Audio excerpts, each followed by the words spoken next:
Well, this trip got off to a slow start for me, since I booked it far in advance when the dates for a 4-day walk were given as April 14 to 29, so plenty of wiggle room if you've got time to kill. So I booked the entire time in Sri Lanka, not wanting to miss a thing, with the idea that I'd start my temple tours with any extra time, as envisioned for the rollout of this Monk's Walk Buddha Talk project, or something like that. Haha. Of course, they finally confirmed the actual walk for the final week.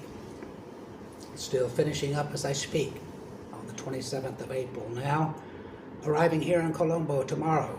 But when I got a sudden gout attack on the morning of April 11th, just a few hours before my flight from the Philippines to Bangkok was scheduled to leave, I immediately canceled, knowing how painful and unpredictable those attacks can be.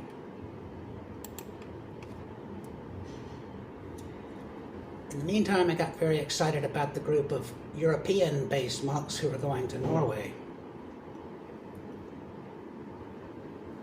And that's almost at the same time as the monks walking here in Sri Lanka, so boom, I'm in. Of course, that's a much longer trip, so I won't actually go until the very end of their trip in early July, conveniently around the time of the summer solstice. Did I mention that I'm a stargazer? Moongazer, mostly, actually. Then when my gout condition suddenly cleared up after a week of near crippledom, I didn't know what to do, so do both. I rebooked my flight to Sri Lanka with no stop in Bangkok this time, and got to Kandy in plenty of time for the monks' arrival. They spending a day or two in Anuradhapuram in Dambulla on the way to Kandy through Matale. It was a glorious occasion. They walking in at about 7 p.m. after it had just gotten dark. Arriving at the Sacred Tooth Temple, doing their little ceremony there, then leaving the next morning on the way to Colombo, walking right beneath the balcony of my hostel. I even walked with them for a metric click or two. So fun. I even got stuck behind them in traffic the next day, but we finally reached a bypass after almost an hour, so we never got to pass them so that I could take a picture. Now I wait for them to arrive here in Colombo. Unsure of whether I should make a video of part 1 Kandy to post now, or wait to post the entire video all at once. You'll know my decision if you're watching right now. Decisions. So what does it matter if monks walk for peace or beg for alms? Because the one is for mere sustenance, while the other is a powerful symbol. But a symbol of what? I think for me it's a symbol of the modern reach of ancient Buddhism, because like almost all religions, Buddhism has been heavily laden with superstitions and inconsistencies that can hardly be reconciled in a moment or two of explanation, the issue of rebirth being the most contentious, the issue of what gets reborn in a dharma that prides itself on its no-self position vis-a-vis the cosmic self of Hinduism. The definition of karma is closely related and essentially make Buddhism a heavy burden of superstition to wear around the neck. That's been changing with the advent of Vipassana meditation, though, and for me, the monks walking for peace pretty much seal the deal. For now, mindfulness is once again central to the Buddhist Dharma. Everything but the middle path.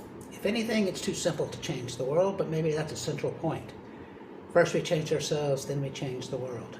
Bhikkhu Panyakata rarely, if ever, uses the word meditation, but that's what he mostly talks about, anapanasati, awareness of breath. Ironically, that's not the definition of Vipassana, just insight meditation. That's the name of their home base in Fort Worth, after all, the Hongdao Vipassana Meditation Center, not such and such temple. For its part, Sri Lanka is a lovely place to hold a Buddhist ceremonial occasion, since it is the place from which the oldest form of Buddhism became a doctrine and a dharma, and from which it spread to all of Southeast Asia. And it's a physical location that's sublime, a bit hot perhaps, but lush and green, a-blooming.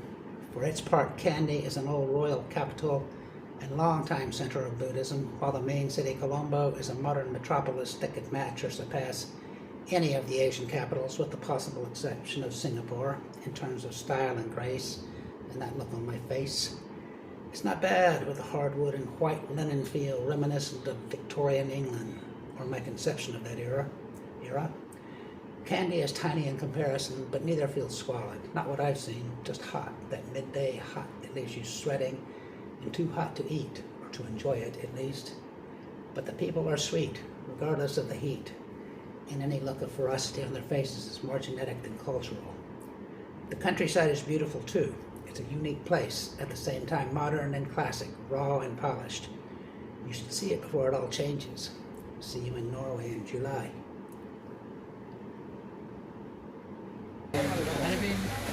Thank you from the bottom of my heart. You are all part of this piece. No single person walk this path alone. And finally, I leave you with a simple practice. Throughout this journey, I have shared one message again and again. It is simple, but it is very powerful if you practice it sincerely. Be mindful.